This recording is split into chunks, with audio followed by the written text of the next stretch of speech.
आज का हमारा टॉपिक है बायोटेक्नोलॉजी।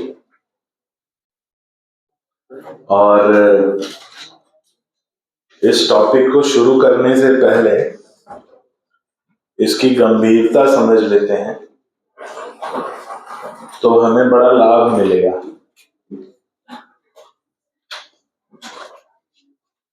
समाज के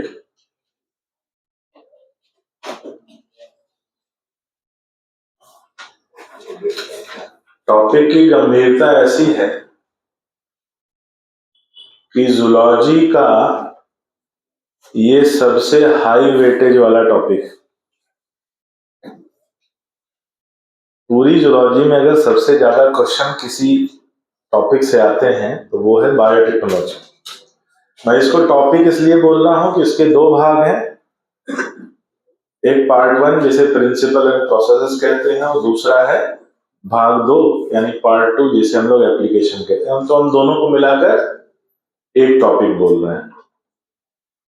11 से लेकर 13 क्वेश्चन आते हैं इससे, बायोटेक्नोलॉजी से। कभी 10 भी हो सकता है लेकिन उससे नीचे नहीं होगा। सामान्यतः 11 से 13 क्वेश्चन आते हैं।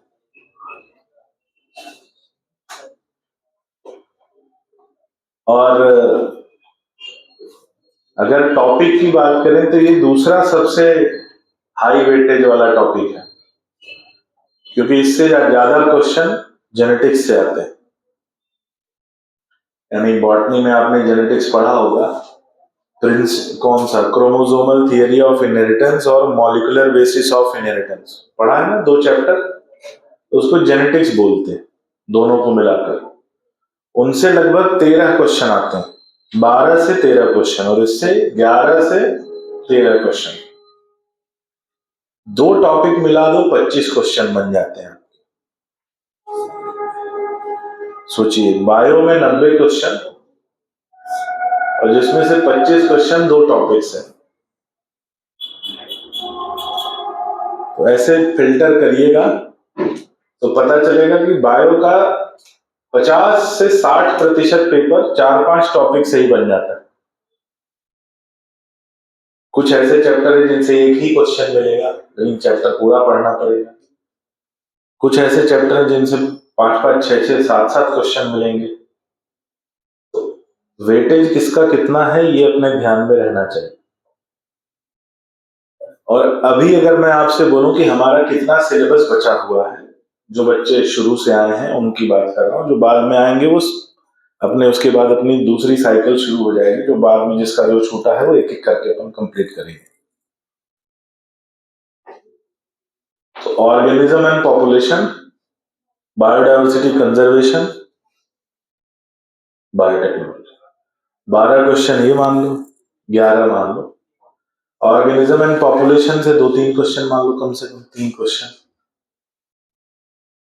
बायोडायवर्सिटी कंजर्वेशन से 3 क्वेश्चन मान लो तो 6 क्वेश्चन वो, 12 ये 18 क्वेश्चन का अभी अपना सिलेबस बचा हुआ है, जो फरवरी में होगा। कब होगा? फरवरी में। तो छुट्टियों पे लगाइए पूर्ण विराम। और राशन वाशन जो है ना बेटा, 3-4 महीने का लेते आओ, थोड़ा कम खाओ। ठीक है, कोई बात नहीं। तो हम लोग बढ़ते हैं बायोटेक्नोलॉजी की तरफ। कितने लोगों को मालूम है कि बायोटेक्नोलॉजी क्या है? ठीक है, सत्यता का ज्ञान होना बहुत जरूरी है। किसी को नहीं मालूम कि बायोटेक्नोलॉजी क्या है। सीधे शब्दों में बोले, यदि हम अपने फायदे के लिए किसी दूसरे सजीव का उपयोग करते हैं तो उस उपयोग को क्या कहा जाता है? बायोटेक्नोलॉजी। सीधी सी बात। यदि हम अपने फायदे के लिए किसी दूसरे जीव का उपयोग करते हैं तो उसे कहते हैं बायोटेक्नोलॉजी। अब ये उपयोग 2 तरह का होता है। या तो हमें उससे उत्पाद मिलता है यानी प्रोडक्ट मिलता है, या तो हमें उससे सर्विस मिलती है यानी सेवा मिलती है। तो या तो प्रोडक्ट के लिए या सर्विस के लिए यानी लाभ के लिए यदि हम किसी जीव का उपयोग करते हैं तो उस उपयोग को कहा जाता है बायोटेक्नोलॉजी। अब ये प्रोडक्ट और सर्विस क्या है इसको समझिएगा। हम किसी दुकान पर जाते हैं, जैसे मान लीजिए आप गए किसी जूते की दुकान पर खरीदने जूता, तो वहां प्रोडक्ट लेते हैं या सर्विस लेते हैं, यानी वहां से उत्पाद खरीदते हैं या सेवा लेते हैं? उत्पाद खरीदते हैं, दोनों लेते हैं। भैया 4 जूते मार देना, ऐसा क्या? 10 जोड़ी जूते सिर पे, तो वहां से क्या लेते हैं? भैया जूते दिखाना, हमारे साइज का देखे, प्रोडक्ट लिया, उत्पाद लिया। और बाल की दुकान पे जाते हैं यानी सैलून में जाते हैं तो क्या लेते हैं? सर्विस। गए वहां, भैया दिन भर का जितना कटा है बांध देना। तो अलग अलग जगह पे अपन अलग अलग सेवा लेते हैं, या तो लाभ लेते हैं या तो प्रोडक्ट लेते हैं या सर्विस। यदि हम ये लाभ किसी सजीव से ले रहे हैं तो उसके अध्ययन को कहते हैं बायोटेक्नोलॉजी। समझ में आ गया कॉन्सेप्ट? बस यही है बायोटेक्नोलॉजी। इतना मतलबी इंसान हो गया है, केवल अपने लाभ की बात करता है और अपने लाभ के लिए ही एक विज्ञान की शाखा निकाल दी। और ये विज्ञान की एकदम नवीन शाखाओं में से एक है, नवीनतम शाखाओं में से एक है बायोटेक्नोलॉजी। आगे इसको हम लोग थोड़ा सा समझेंगे, इसकी गंभीरता क्या है। बेटा तुम कुछ लिख रहे हैं क्या? क्या लिख रहे हैं? टॉपिक लिख रहे हैं।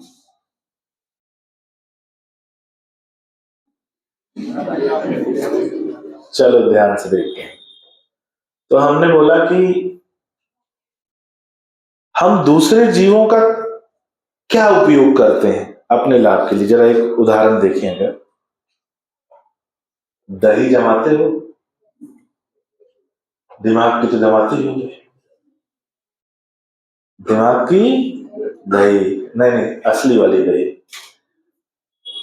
तो जो दही होती है उसमें दही जमाने के लिए कुछ मिलाना पड़ता है, थोड़ा सा दही पहले से मिलाना पड़ता है, जिसको क्या बोलते हैं? क्या बोलते हैं? जावन बोलते हैं, जामड़ बोलते हैं, अलग अलग जगह पे। हमारे गांव में जोरन बोलते हैं, अलग अलग जगह पे अलग अलग बोलते हैं।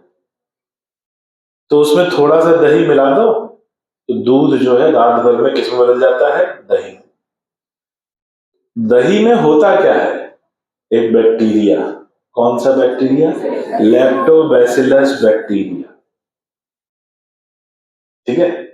तो यानी दही बायोटेक्नोलॉजिकल उत्पाद है, क्योंकि उसमें सजीव इस्तेमाल हो रहा है। और कब से इस्तेमाल हो रहा है? श्री कृष्ण के समय से इस्तेमाल हो रहा है।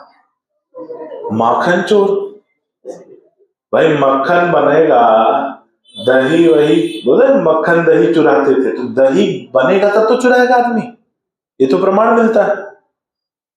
तो यानी बायोटेक्नोलॉजी का जो पौराणिक रूप है वो सदियों से इस्तेमाल हो रहा है, जिसको बोलते हैं कन्वेंशनल बायोटेक्नोलॉजी। क्या बोलते हैं?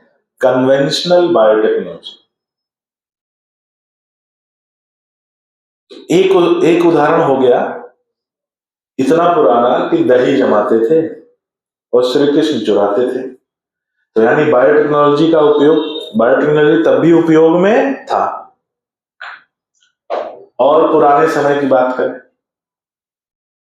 और क्या प्रमाण मिलता है कि इसमें हम किसी दूसरे जीव का उपयोग अपने लाभ के लिए करते हैं?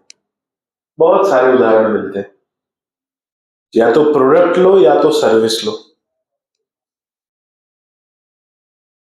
एक तो हो गया दही, दूसरा है मदिरा। याद करो, हाँ, कंस के टाइम नहीं, और पहले समुद्र मंथन। समुद्र मंथन में अमृत निकला, निकला ना।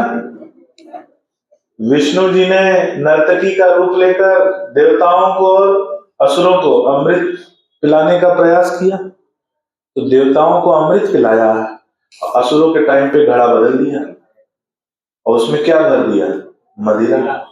तो मदिरा बना होगा तब तो मिला, तो बना होगा तो उसमें क्या इस्तेमाल हुआ होगा, सूक्ष्म जीव, ब्रीवर्स ईस्ट। क्या इस्तेमाल हुआ होगा, ब्रीवर्स ईस्ट। क्या नाम है ब्रीवर्स ईस्ट का, सैक्रोमाइसिस सर्वाइसी। शाबाश, पढ़ी लिखी जनता बैठी है यहाँ पर, बड़ा खुशी हुई ये सुनकर कि आंसर वांसर मालूम है थोड़ा। वो बेकर ईस्ट किसे कहते हैं, प्रोपिनोबैक्टीरियम। हाँ, किसे कहते हैं, सैक्रोमाइसिस सर्वाइसी को ही कहते हैं। या तो ब्रेड बनाओ या दारू, एक ही वाइन। कौन ने बोला वाइन, रानी बेटा कुछ। तो ब्रेड बनाने के लिए भी सैक्रोमाइसिस सर्वाइसी यूज होता है, माइक्रोब्स में पढ़ा होगा तुम लोगों ने।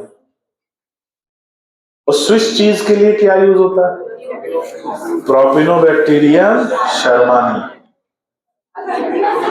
क्या तुम लोग क्या पढ़ते हो, हाँ भाई भाई, हमारा अपना अलग पढ़ने का तरीका था। ठीक है, आगे बढ़ते हैं। तो बायोटेक्नोलॉजी में क्या कर रहे हैं हम लोग, दूसरे जीवों का अपने लाभ के लिए इस्तेमाल कर रहे हैं, या तो उनसे प्रोडक्ट ले रहे हैं या सर्विस ले रहे हैं। लेकिन एक संगठन है जिसका नाम है EFB, European federation of biotechnology. इनका कहना थोड़ा अलग है। इन्होंने इस परिभाषा को जो मैंने अभी बताया आपको, उसको थोड़ा और रूपांतरित कर दिया। बाल की खाल, बाल की खाल निकालते, इन्होंने निकाला। इन्होंने बोला कि किसी जीव के प्राकृतिक विज्ञान या उसकी कोशिका या कोशिका के भाग या किसी समान जैव अणु का उपयोग यदि मानव लाभ यानी प्रोडक्ट या सर्विस के लिए किया जाए तो उसे कहते हैं बायोटेक्नोलॉजी। ये इनकी परिभाषा थी जिसको इन्होंने थोड़ा सा रूपांतरित रूप में बताया। तो एक एक करके हम लोग आगे बढ़ते हैं, पहले परिभाषा से शुरू करते। तो पहले मैं अपनी परिभाषा बताऊंगा और फिर EFB की परिभाषा। तो लिखो बायोटेक्नोलॉजी, ये बेटा अगले पेज पे हेडिंग डाल दो, है ना, नए पेज पे हेडिंग डालिए।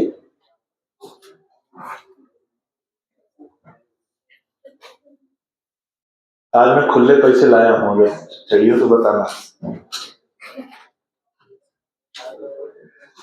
तो लिखो कि विज्ञान की वह शाखा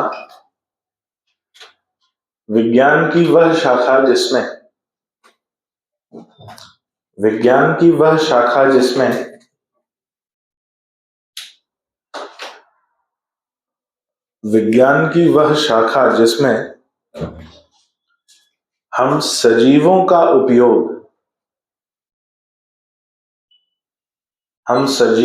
उपयोग किसी उत्पाद या सेवा को प्राप्त करने के लिए करते हैं। हम सजीवों का उपयोग किसी उत्पाद या सेवा को प्राप्त करने के लिए करते हैं। किसी उत्पाद या सेवा को प्राप्त करने के लिए करते हैं,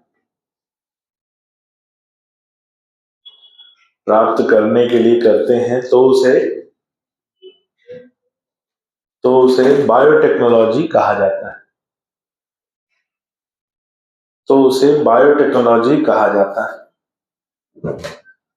तो उसे बायोटेक्नोलॉजी कहा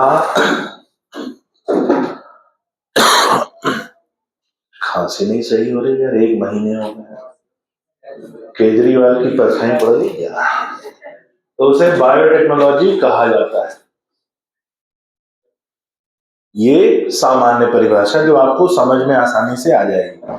अगला पॉइंट लिखो, EFB के अनुसार, यानी EFB फुल फॉर्म लिख लेना, यूरोपियन फेडरेशन ऑफ बायोटेक्नोलॉजी के अनुसार, EFB के अनुसार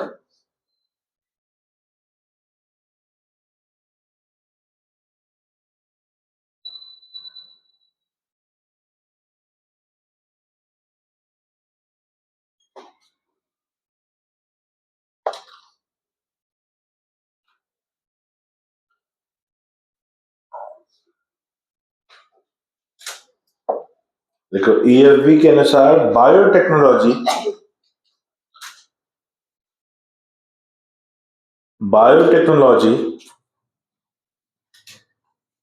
प्राकृतिक विज्ञान, बायोटेक्नोलॉजी प्राकृतिक विज्ञान एवं किसी जीव, प्राकृतिक विज्ञान एवं किसी जीव कॉमा एवं किसी जीव कॉमा उसके भाग, किसी जीव कॉमा उसके भाग कॉमा कोशिका, कोशिका या समान अणु या समान जैव अणु या समान जैव अणु का समयोग है, समान जैव अणु का समयोग है जिसका उपयोग, समयोग है जिसका उपयोग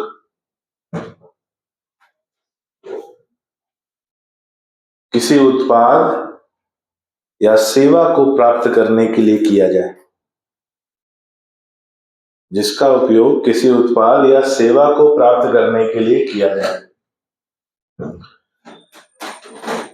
सेवा को प्राप्त करने के लिए किया जाए। यानी इन्होंने कहा कि हम केवल जीव को ही उपयोग में नहीं ले सकते, प्राकृतिक विज्ञान के साथ हम उपयोग में किसी जीव को भी ले सकते हैं, उसके किसी भाग को भी ले सकते हैं, उसकी किसी कोशिका को भी ले सकते हैं, या कोशिका के अंदर उपस्थित किसी जैव अणु या उस जैव अणु से मिलते जुलते किसी समान अणु को भी उपयोग में ले सकते हैं। यानी पहली परिभाषा में हमने बोला कि किसी जीव को उपयोग में ले रहे हैं, EFB ने बोला कि केवल जीव ही नहीं होता, उसके किसी आणविक भाग को भी हम उपयोग में ले सकते हैं, उसकी किसी कोशिका को उपयोग में ले सकते हैं। हो सकता है पूरे जीव की आवश्यकता ना हो, लेकिन किसी भी भाग को या जीव को उपयोग में लेते हैं जिससे हमें लाभ मिले, कोई प्रोडक्ट मिले या सर्विस मिले, तो उसे कहा जाता है बायोटेक्नोलॉजी। आई बात समझ में? अब जो बायोटेक्नोलॉजी अभी तक इसके कुछ मुख्य कार्य या बोला जाए मुख्य क्षेत्रों में कार्य कुछ पाए गए हैं, जिनका कुछ उदाहरण हम लोग नोट करेंगे। तो लिखो कि अभी तक अगला पॉइंट, अभी तक बायोटेक्नोलॉजी का उपयोग, अभी तक बायोटेक्नोलॉजी का उपयोग कुछ निम्न क्षेत्रों में पाया गया है या कुछ निम्न कार्यों में पाया गया है। अभी तक बायोटेक्नोलॉजी का उपयोग कुछ निम्न कार्यों में पाया गया है, जैसे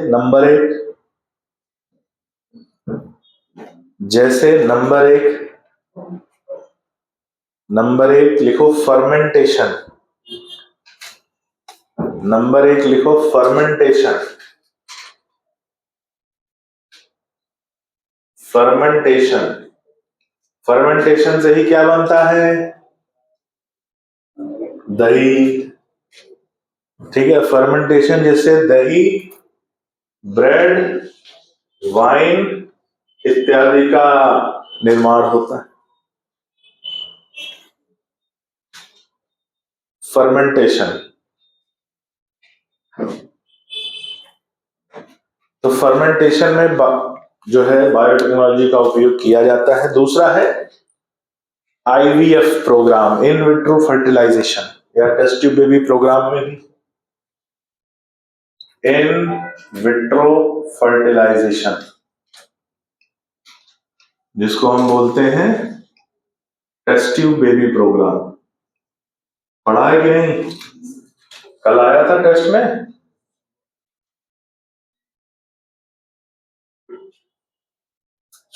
टेस्ट ट्यूब बेबी, कल मैंने आप लोगों को एक पेपर भेजा था रीनीट वाला, जो 23 जून को पेपर हुआ था, उसको सॉल्व करिएगा और आने वाले 1-2 दिनों में मैं आप लोगों से एक बहुत खास बात पर चर्चा करूंगा और प्रमाण के साथ चर्चा करूंगा। तो प्रमाण के साथ चर्चा ये है कि यदि आप 2022, 23, 24 और रीनीट का पेपर, इन चारों का पेपर उठा लीजिए, तो इनके पेपर में कुछ समानता है। क्या समानता है? कि जैसे 22 और 23 में, 23 और 24 में कुछ ऐसे क्वेश्चन हैं जो सीधे सीधे दोहराए गए हैं, है ना। जैसे मैं अगर 23-24 की बात करूं तो एक तो फेफड़ों के आयतन और क्षमताओं का क्वेश्चन है, अभी मैंने जो देखा है वो है, फिर प्रमाण के साथ मैं आप लोगों से उस पर बात करूंगा और इसमें आप लोगों को क्या करना है वो भी समझो। ईसीजी का क्वेश्चन है।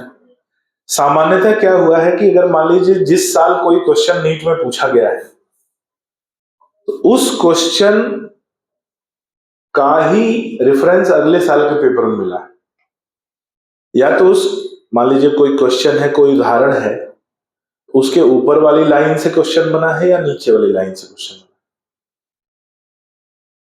जो पिछले साल पूछा गया उसी के उस पैराग्राफ में एनसीईआरटी में क्या लिखा है, उसके ऊपर क्या लिखा है, उसके नीचे क्या लिखा है, या अगर एक उदाहरण इस साल पूछा है तो उसके और उदाहरण है तो वो अगले साल पूछेंगे। ऐसा मॉर्फोलॉजी में हुआ है। 3 उदाहरण है एम्ब्रियो के, किसी एक उदाहरण 22 में पूछा गया, एक उदाहरण 23 में पूछा गया, एक उदाहरण 24 में पूछा गया। तो इसलिए पेपर को जरूर एनालाइज करना और ये जरूर देखना कि जो पेपर में क्वेश्चन आया है एनसीईआरटी में वो कहाँ है, उसको एनसीईआरटी में हाईलाइट कर लेना। उस पॉइंट पे जिससे क्वेश्चन बना है उसके ऊपर वाला पॉइंट भी अच्छे से याद कर लेना और नीचे वाला पॉइंट, क्योंकि ये बहुत मिला है आपकी सोच से परे। 20-20 क्वेश्चन ऐसे मिले, 20 क्वेश्चन मजाक नहीं होता, ठीक है। तो एक हो गया क्या, फर्मेंटेशन में इस्तेमाल होता है, दूसरा इन विट्रो फर्टिलाइजेशन में इस्तेमाल होता है, तीसरा किसी जीन के संश्लेषण या उपयोग में, किसी जीन के संश्लेषण या उपयोग में, synthesis and use of gene, किसी जीन के संश्लेषण या उपयोग में। चौथा डीएनए वैक्सीन के उत्पादन में, चौथा पॉइंट लिखेंगे डीएनए वैक्सीन, डीएनए वैक्सीन के उत्पादन में, डीएनए वैक्सीन के उत्पादन में। पांचवा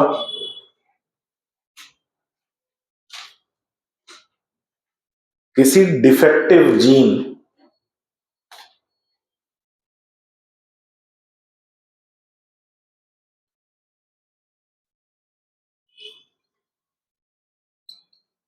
किसी डिफेक्टिव जीन के उपचार में, किसी डिफेक्टिव जीन के उपचार में, किसी डिफेक्टिव जीन के उपचार में। कितने पॉइंट हो गए? बस 5 पॉइंट लिखना कि कुछ ऐसे कार्य हैं जिनमें सामान्यतः बायोटेक्नोलॉजी का उपयोग, जैसे आप लोगों को वैक्सीन लगी होगी, कौन सी वाली लगी है, कोविशील्ड या कोवैक्सीन? दोनों ही बायोटेक्नोलॉजिकल प्रोडक्ट है, दोनों को ही बनाने में बायोटेक्नोलॉजी का उपयोग किया जाता है। अब जो बायोटेक्नोलॉजी है ये सर करती क्या है, कैसे करती है, इसको समझते हैं। बायोटेक्नोलॉजी में दो प्रमुख कार्य हैं जो किए जाते हैं, दो बड़े प्रमुख कार्य। कोई भी बायोटेक्नोलॉजिकल क्रिया करेंगे तो उसमें दो प्रमुख कार्य किए जाते हैं।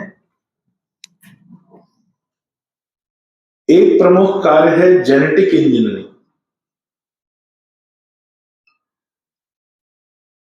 एक प्रमुख कार्य है जेनेटिक इंजीनियरिंग और दूसरा प्रमुख कार्य है केमिकल इंजीनियरिंग।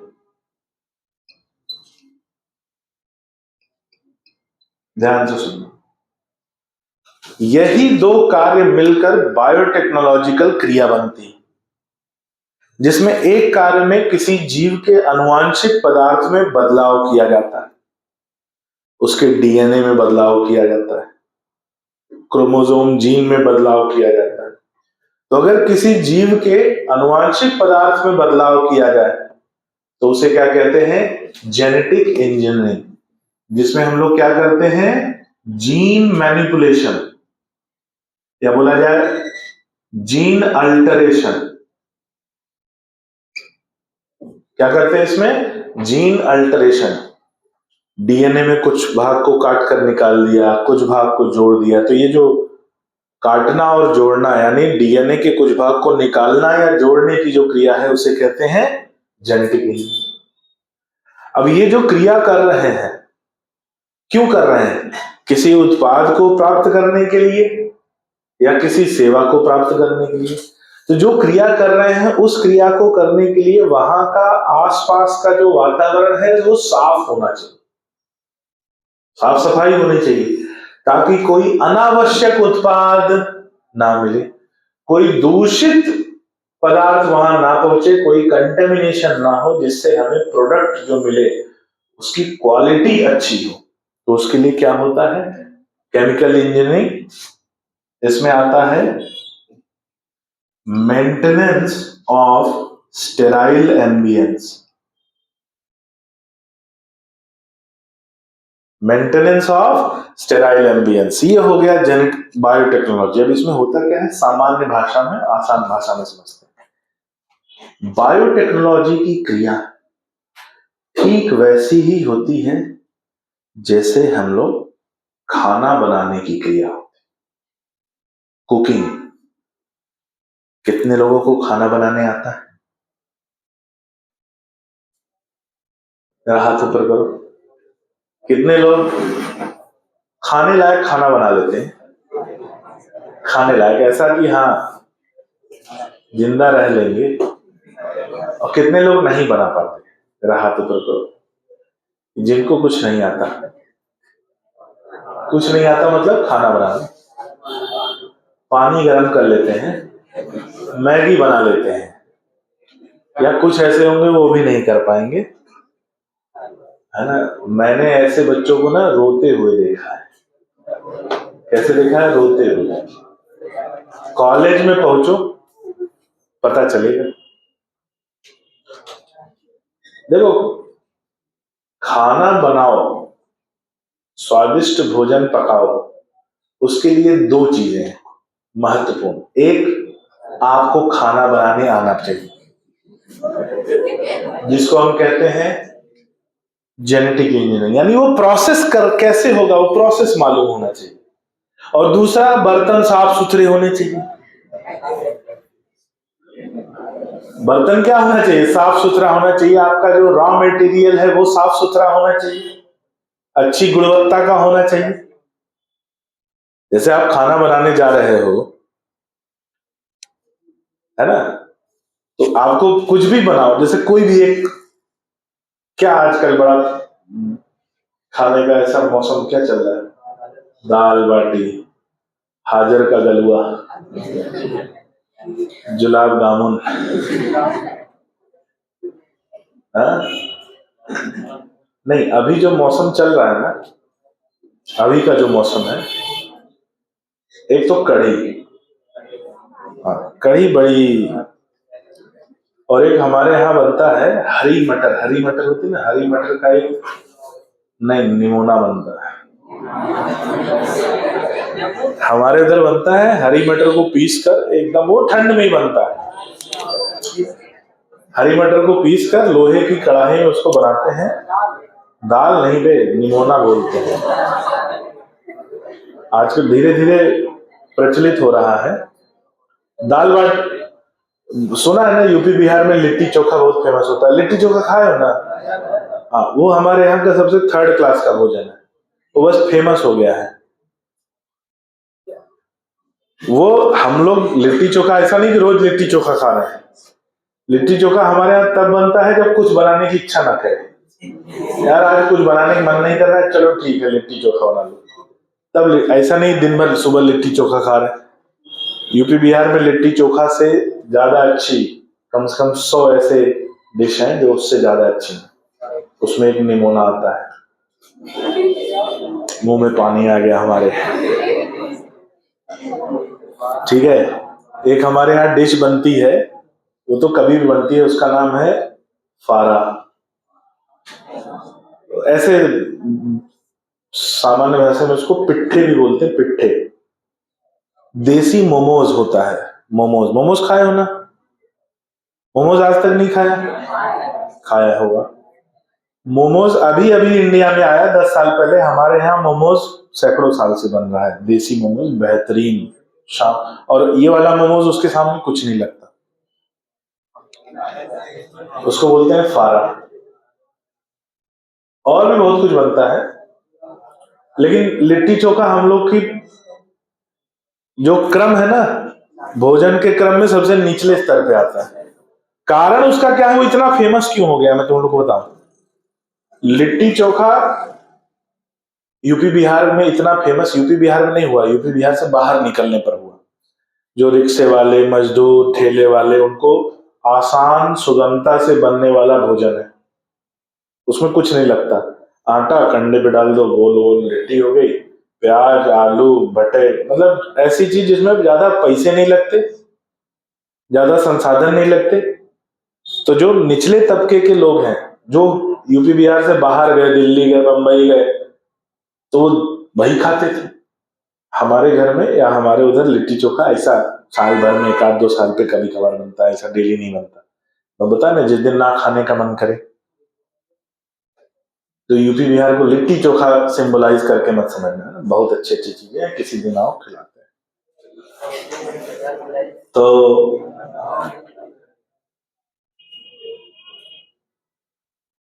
अब मान लो आपको कुछ बनाना है, तो पहली बात तो बनाने आना चाहिए। दूसरी बात, आपके पास बर्तन साफ सुथरे होने चाहिए।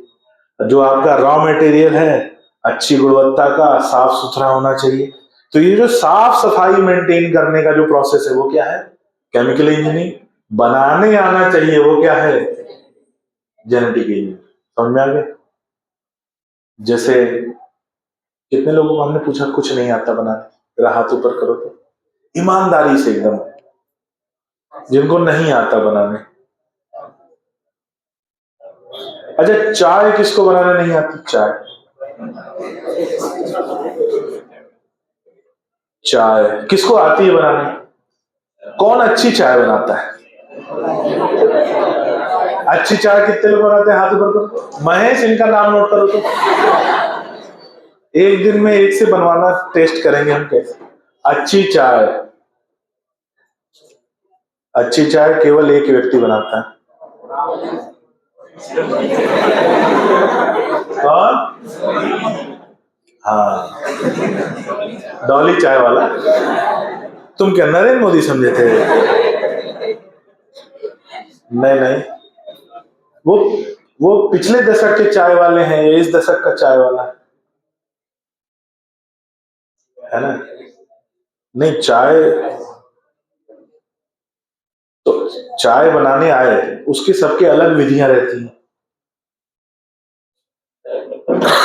जैसे मैं पूछूं चाय किसको बनानी आती है, फिर से जरा हाथ ऊपर करो। हाँ, खड़ी हो जा तुम। क्या रेसिपी क्या होती है चाय बनाने की? जरा कैसे बनाते हैं? पहले गैस चालू करेंगे, ठीक है। और क्या, बिना गैस चालू किए? सही बता रही हो। हाँ बेटा, आगे। उसमें बर्तन रखेंगे, फिर पानी डालेंगे। पानी वाली चाय बनाएगी। हाँ हाँ हाँ हाँ। अदरक पहले ही डालेंगे। उसमें डालेंगे कब अदरक?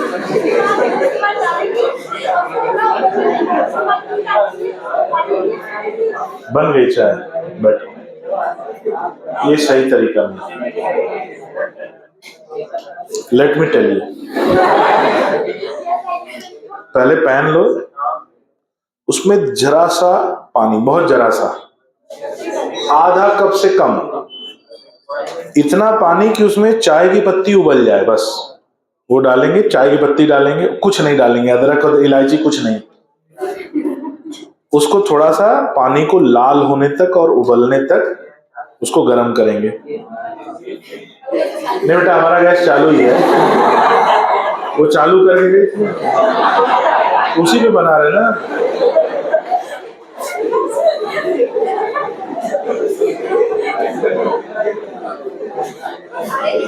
तो जब चाय की पत्ती उबल जाए और पानी का रंग लाल हो जाए, तब उसमें दूध डालते हैं। दूध डालेंगे, दूध उबलेगा, उसको कम से कम 3-4 उबाल आने दो। 3-4 उबाल के बाद वो दूध बैठ जाएगा, फिर उबाल नहीं आएगा, फिर उबलता रहेगा लेकिन बाहर नहीं गिरेगा। तो जब वो उबलना बंद हो जाए, मतलब अब दूध पक गया, ये उसका पहचान हो। फिर उसमें डालो शक्कर, उबलने के बाद।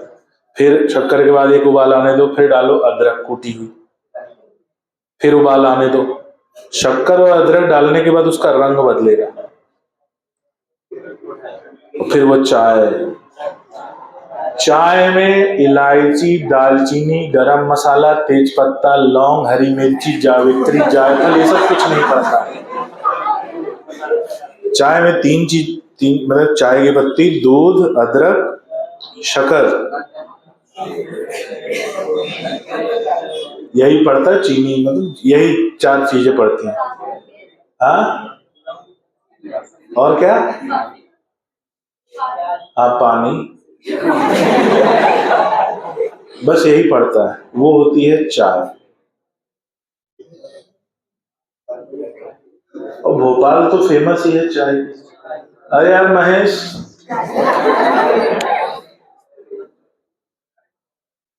कोई दिखाई नहीं दे रहा, चलो आगे बढ़ते हैं।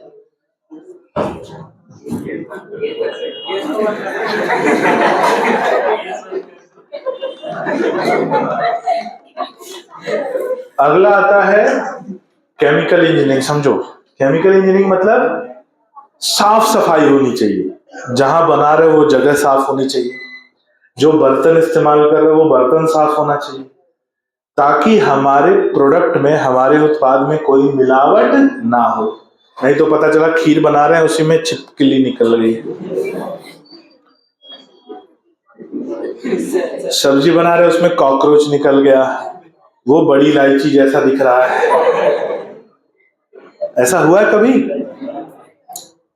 एक बार हमारे साथ बताया भी था तुम लोगों को, हमारे गांव में 13वीं थी, बताया था ना, मेंढक। तो 13वीं थी, और जिसकी 13वीं थी आर्थिक रूप से बहुत उन्नत परिवार से नहीं थी, मध्यम वर्गीय एकदम ऐसा परिवार था कि हाँ ठीक है। तो पूरे गांव वाले मिलकर ही क्रियाक्रम का जो कार्यक्रम होता है उसमें भाग लेते हैं और परिवार की सहायता करते हैं, ताकि उनके दुख में हम लोग सहभागी बन पाए। तो मेरे को जिम्मेदारी मिली, जहां खाना बन रहा है वहां तुम देखोगे, पिताजी ने हमारे अलॉट किया। ऐसा कोई कार्यक्रम गांव में होता है ना, तो ऐसे जिम्मेदारियां दी जाती हैं, और जिम्मेदारियों का क्रम होता है, हायरार्की होती है। शुरुआत होती है पानी पिलाने से। ट्रेनिंग मतलब जो नए रंगरूट होते हैं, पानी उठा, वो पानी पिलाते हैं, यहां से शुरुआत होती है। इसका जो सबसे उच्चतम स्तर होता है वो मिठाई, मिठाई की जिम्मेदारी जिसको दी जाती है वो सबसे जिम्मेदार व्यक्ति होता है, कि उसको एक कमरा है, एक कमरे में मिठाइयां रखी, उसकी चाबी और ताला उसके पास रहता है, कि जब कोई आता है तो वो ताला खोलता है, बेचारा वो कुछ नहीं कर पाते, दिन भर मिठाइयों को देख रहा होता है। बताओ, तो खाना तो उसको है ही, वो खाएगा ही, कितना खा लेगा। हम अभी दूसरे पायदान पे थे, बड़े पहले पायदान पे हमारे बड़े भाई साहब थे, डॉक्टर साहब, जिम्मेदार आदमी। तो जिस आदमी को जीवन की जिम्मेदारी दी गई हो, लोगों का जीवन बचाने की, तो वो मिठाई की तो जिम्मेदारी ले सकता है। तो उनको दी जाती थी, हमको दी जाती थी दूसरे नंबर की जिम्मेदारी, जहां बन रहा है, प्रोसेस चल रहा है, वहां तुम देखोगे, है ना, कोई गड़बड़ नहीं होना चाहिए। पूरी छन रही, तल रही, पूरी तली जा रही, तो बगल में तालाब, तालाब के इधर पे एक ऊंचाई थी, उसी पे सब कार्यक्रम चल रहा था, गर्माहट, गर्मी, और खोल रहा तो उसे मेंढक कूदता कूदता आया और कढ़ाई में कूद गया। वो अंधेरा था, वो उस जगह अंधेरा था, मैंने देख लिया, एक आदमी ने और देख लिया जो बना रहा था। बोला भैया ये क्या है? हमने कहा ये वो पूड़ी है, मुड़ गई है। हमने करछी ली, मेंढक को ऐसे उठाया और जहां से आया था वहीं वापस, क्योंकि अगर ये बात फैल जाती तो फिर बहुत नुकसान हो जाता। हमने कहा जाने दो, किसी की 13वीं थी, किसी की शहादत हो गई, ठीक है, चलता है। तो बायोटेक्नोलॉजी की क्रिया में 2 विधियां कार्य करती हैं प्रमुखता से, और इन्हीं 2 विधियों पर क्या टिका हुआ है बायोटेक्नोलॉजी। पहली विधि है जेनेटिक इंजीनियरिंग, जिसमें जीवों के अनुवांशिक पदार्थ में बदलाव किया जाता है जिससे उनका फिनोटाइप परिवर्तित हो जाए। क्या परिवर्तित हो जाए? फिनोटाइप। और दूसरा केमिकल इंजीनियरिंग, जिससे कि जहां पर वो प्रोसेस किया जाता है वहां पर जो है साफ सफाई मेंटेन की जाए, जिससे कोई अनुपयोगी पदार्थ या अनुपयोगी उत्पाद ना मिले। तो लिखो, हेडिंग डालो कि बायोटेक्नोलॉजी की क्रिया में बायोटेक्नोलॉजी की क्रिया में 2 विधियां बायोटेक्नोलॉजी की क्रिया में 2 विधियां उपयोग की जाती हैं। क्रिया में 2 विधियां उपयोग की जाती हैं। नंबर 1 जेनेटिक इंजीनियरिंग, 2 विधियां उपयोग की जाती हैं। नंबर 1 जेनेटिक इंजीनियरिंग, 2 विधियां उपयोग की जाती है। Number 1 genetic engineering. देखो, इस क्रिया में नंबर 1 जेनेटिक इंजीनियरिंग लिखो। इस क्रिया में किसी जीव के अनुवांशिक पदार्थ इस क्रिया में किसी जीव के अनुवांशिक पदार्थ में बदलाव किया जाता है। इस क्रिया में किसी जीव के अनुवांशिक पदार्थ में बदलाव किया जाता है, जिससे किसी जीव के अनुवांशिक पदार्थ में बदलाव किया जाता है जिससे उसका फिनोटाइप परिवर्तित होता है। जिससे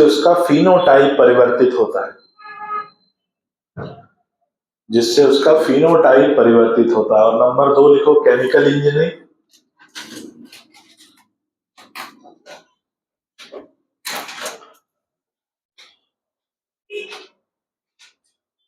इस क्रिया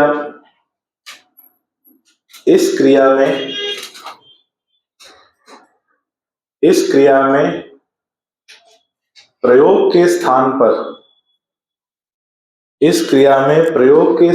पर साफ सफाई नियंत्रित की जाती है।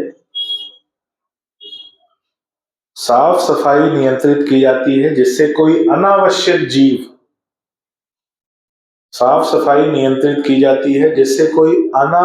सूक्ष्म जीव वहां उपस्थित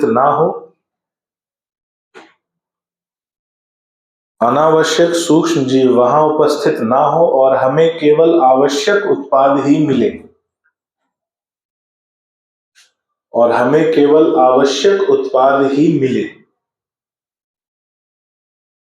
और हमें केवल आवश्यक उत्पाद ही मिले, जैसे एंटीबायोटिक, आवश्यक उत्पाद ही मिले, जैसे antibiotic, antibiotic comma enzyme, antibiotic comma enzyme comma vitamins इत्यादि, antibiotic comma enzyme comma vitamins इत्यादि, एंजाइम कॉमा विटामिन्स इत्यादि। ठीक है। अब जब इस प्रोसेस की शुरुआत करेंगे तो एक सबसे आसान प्रक्रिया से हम किसको समझने की कोशिश करेंगे? बायोटेक्नोलॉजी। और इस पूरे टॉपिक का एक फ्रेम बनाएंगे। क्या बनाएंगे? फ्रेम, ढांचा। इस टॉपिक में हमें क्या पढ़ना है, क्या समझना है। तो बायोटेक्नोलॉजी क्रियाओं की बहुत सारी क्रियाएं हैं, लेकिन इन क्रियाओं में जो सबसे आधारी क्रिया है उस क्रिया को कहते हैं क्लोनिंग। क्या कहते हैं? क्लोनिंग। और उसी क्रिया से हम बायोटेक्नोलॉजी को समझने की शुरुआत करेंगे। तो लिखो कि बायोटेक्नोलॉजिकल क्रियाओं में सबसे आधारी क्रिया, बायोटेक्नोलॉजिकल क्रियाओं में सबसे आधारी क्रिया, बायोटेक्नोलॉजिकल क्रियाओं में सबसे आधारी क्रिया, सबसे आधारी क्रिया को क्लोनिंग कहा जाता है। सबसे आधारी क्रिया को क्लोनिंग कहा जाता है, जो निम्न प्रकार से, सबसे आधारी क्रिया को क्लोनिंग कहा जाता है जो निम्न प्रकार से। अब कई बार हम लोगों ने किसी मूवी, सीरियल या टीवी वगैरह पे सुना होगा, उसका क्लोन बना दिया। क्लोन मतलब फोटोकॉपी, हूबहू एक दूसरा इंसान बना दिया जो देखने में हूबहू उसके जैसा। इसी को बोलते हैं क्या? क्लोनिंग। लेकिन हम यहां इंसान नहीं बनाएंगे, हम क्लोन बनाएंगे किसी डीएनए का। किसका क्लोन बनाएंगे? डीएनए का। यानी एक डीएनए से हूबहू उसी के जैसा दूसरा डीएनए बनाएंगे। एक डीएनए से हूबहू उसी के जैसा दूसरा डीएनए बनाएंगे। और किसको समझने की कोशिश करेंगे? क्लोनिंग को। जैसे मान लो हमारे पास एक डीएनए है और लंबा डीएनए है। हमारे पास एक डीएनए है, डबल स्ट्रैंडेड डीएनए, जिसको हम बोल रहे हैं सोर्स डीएनए। और इस डीएनए में एक खास जीन उपस्थित है। इस डीएनए में क्या उपस्थित है? एक खास जीन उपस्थित है। ये वही खास जीन है जिससे हमें या तो प्रोडक्ट मिलता है या सर्विस मिलती है। ठीक है।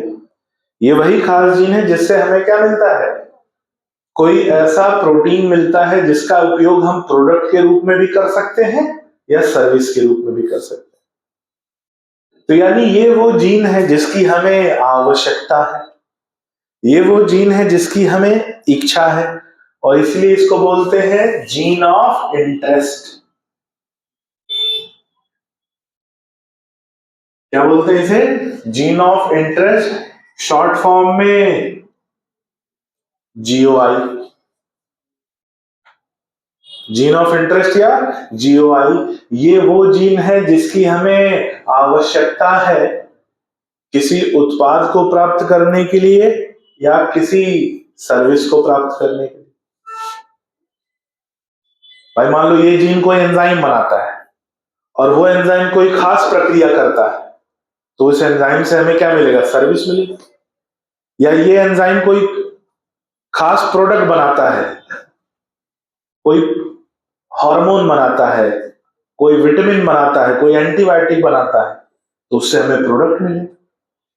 तो ये जो जीन है जिसे हम कह रहे हैं जीन ऑफ इंटरेस्ट, या इसी को कहा जाता है डिजायर्ड जीन। तो जीन ऑफ इंटरेस्ट और डिजायर्ड जीन दोनों एक ही है, अलग अलग नहीं है, एक ही जीन जिसकी हमें आवश्यकता है। जैसे हम लोग पढ़ते हैं लैक्टोबैसिलस विटामिन B12 का निर्माण करता है, तो लैक्टोबैसिलस में कोई जीन होगा जो जीन विटामिन B12 बनाने में कार्य करता होगा, तो वो जीन हमारा क्या हो गया, जीन ऑफ इंटरेस्ट। आई बात समझ में? और ये जीन कहां उपस्थित है, एक लंबे डीएनए पर वो छोटा सा जीन उपस्थित है। तो हमें उस पूरे डीएनए की आवश्यकता है या छोटे जीन की, उस छोटे जीन की आवश्यकता है। पूरे डीएनए का हम क्या करेंगे, तो अब इस जीन को हम काटेंगे और काट कर इसको अलग कर देंगे और काटने में इस्तेमाल करेंगे क्या, आरी। काटने में क्या इस्तेमाल करेंगे, आरी, जानते ना, और लकड़ी का कुछ भी काटने वाटने काम आती ना, आरी। आरी का काम क्या होता है, यहां भी मिलती है क्या, आरी, और यहां भी आरी का काम क्या है, काटना। तो हम इसको काट कर अलग कर लेंगे, आरी की मदद से काटेंगे। आरी का मतलब एक एंजाइम है जिसका नाम है रेस्ट्रिक्शन एंडोन्यूक्लियस। क्या नाम है, रेस्ट्रिक्शन एंडोन्यूक्लियस। और नाम से समझ जाना ये क्या काम करता है, आरी नाम है, मतलब ये किसकी तरह काम करेगा, आरी की तरह काम करेगा और काटने का काम है। पूरा नाम है इसका रेस्ट्रिक्शन एंडोन्यूक्लियस। अब ये एक एंजाइम है जो काटने का काम करता है, इसीलिए इसे आणविक कैंची या आणविक चाकू भी कहा जाता है। मॉलिक्यूलर नाइफ या मॉलिक्यूलर सीजर कहते हैं इसे। क्या बोलते हैं, मॉलिक्यूलर सीजर या मॉलिक्यूलर नाइफ, चाकू या कैंची जिसकी मदद से हम काटते हैं, तो इसको बोलते हैं आरी। इसकी मदद से हम किसको काट कर अलग कर लेंगे, हमने इसकी मदद से किसको काट कर अलग कर लिया, अब ये है हमारा जीन ऑफ इंटरेस्ट।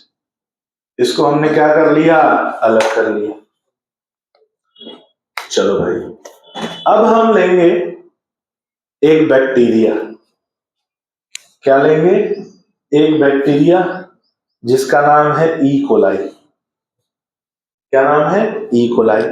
और इस ई कोलाई बैक्टीरिया के अंदर एक गोल्ड डीएनए पाया जाता है और उस गोल्ड डीएनए को हम बोलते हैं प्लाज्मिड। गोल्ड डीएनए को क्या बोलते हैं, प्लाज्मिड।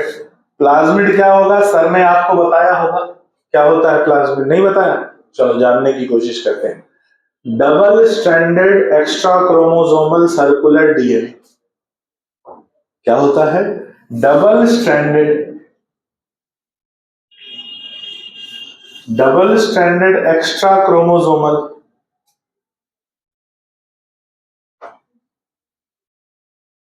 Circular DNA.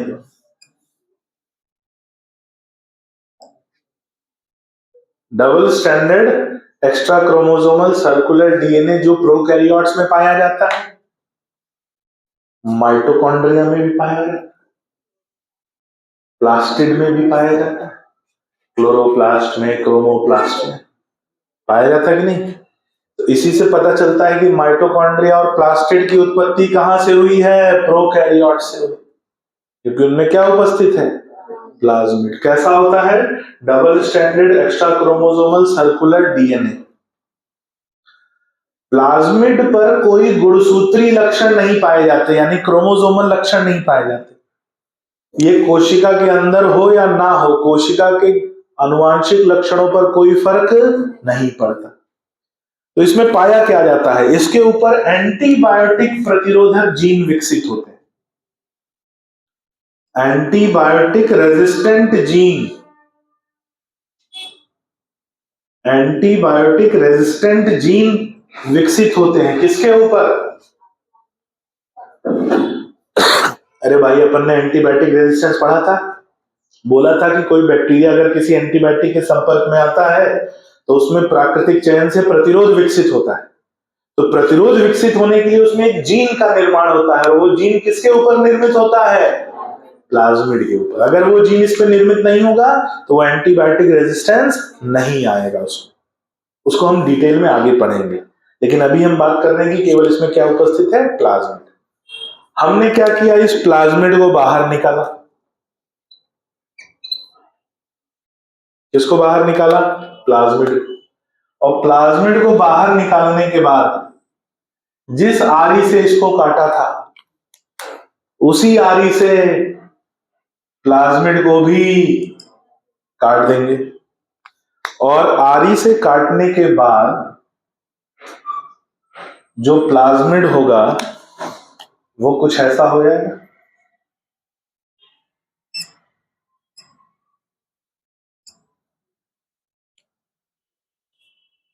ठीक है, अब हम उस प्लाज्मिड में किसको जोड़ देंगे, उस प्लाज्मिड में किसको जोड़ देंगे, जीन ऑफ इंटरेस्ट को।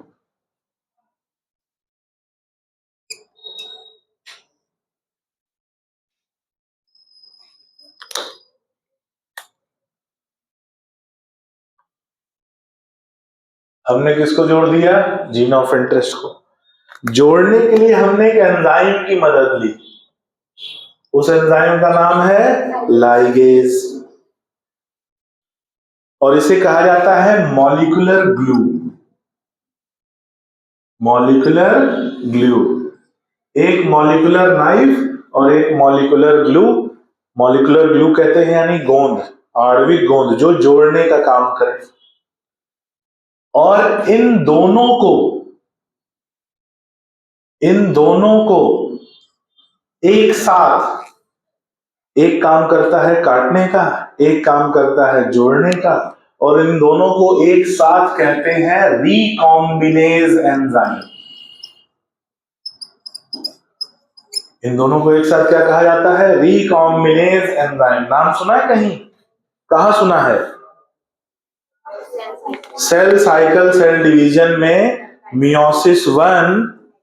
मियोसिस वन में प्रोफेज 1 और प्रोफेज 1 में पैकाइटीन, और पैकाइटीन में लिखा है कि रिकॉम्बिनेज एंजाइम की उपस्थिति में क्रॉसिंग ओवर होता है। तो रिकॉम्बिनेज एंजाइम कोई एक एंजाइम नहीं है, उसमें दो एंजाइम होते हैं, एंडोन्यूक्लियस और लाइगेज। एक काटता है, एक जोड़ता है, और इन्हीं दोनों को मिलाकर कहा जाता है रिकॉम्बिनेज। और तभी क्या होता है, क्रॉसिंग ओवर, एक तरफ से कटेगा और दूसरी तरफ जुड़ेगा, इसी से क्या होता है, क्रॉसिंग ओवर। पढ़ा है, ये वही है। तो इन दोनों को मिला दिया। इन दोनों को मिलाने के बाद एक नया कॉम्बिनेशन बना है डीएनए का। डीएनए का एक नया कॉम्बिनेशन बना है, और इसीलिए इसे बोलते हैं रिकॉम्बिनेंट डीएनए। एक नया विन्यास बना है और इसे क्या बोलते हैं, रिकॉम्बिनेंट डीएनए। अब इस रिकॉम्बिनेंट डीएनए को हम वापस किसमें भेज देंगे, ई कोलाई। वापस भेज देंगे किसमें, ई कोलाई में। अब वापस भेज दिया अगर हमने इसको ई कोलाई में, अब हुबहू वही वाला ई कोलाई नहीं मिलेगा, किसी भी दूसरे ई कोलाई में भेज सकते हैं। वापस भेज दिया अगर हमने इसको ई कोलाई में,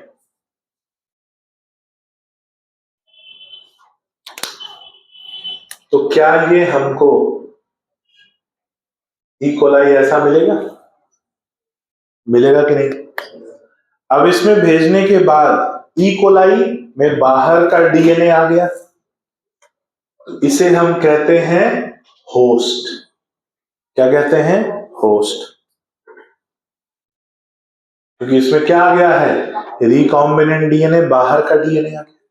अब इसको हम प्रदान करेंगे कल्चर माध्यम,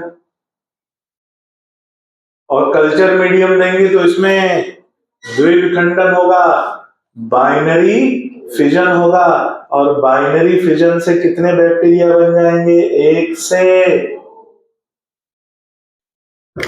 और दो बैक्टीरिया बनेंगे, तो दोनों में क्या उपस्थित होगा,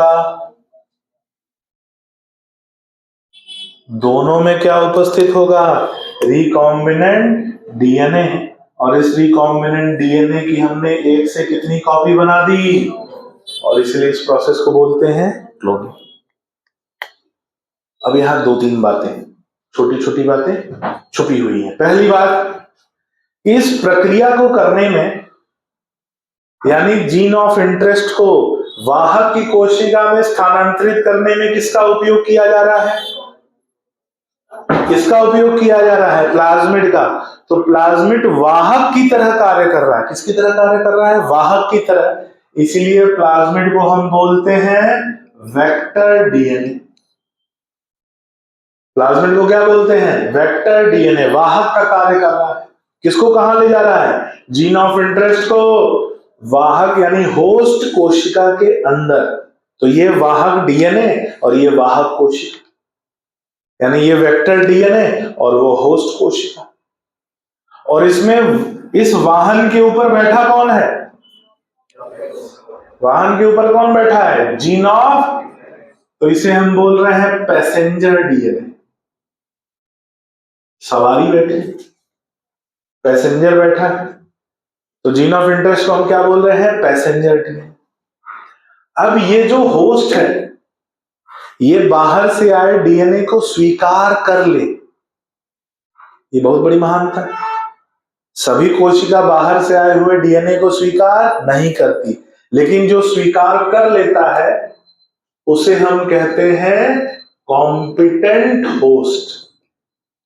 योग्य, ऐसा वाहक जो योग्य है कि बाहर से आए हुए डीएनए को स्वीकार कर ले।